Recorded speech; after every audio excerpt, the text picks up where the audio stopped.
In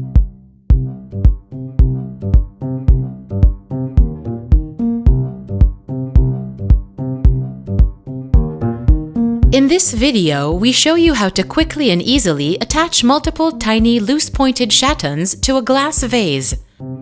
If at least one part of the material is transparent, allowing UV light to penetrate the crystal, then using UV glue is a very fast and simple way to attach crystals. Make sure that the surface to which you want to apply the loose crystals is suitable for gluing.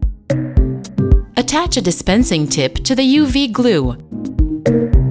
Dispense the UV glue evenly on the surface of the vase.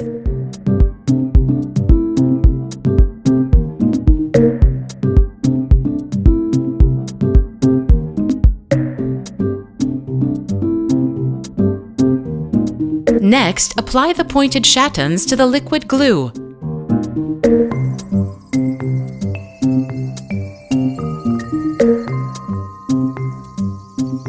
Be sure to wear UV protective glasses during the curing process to avoid injuries.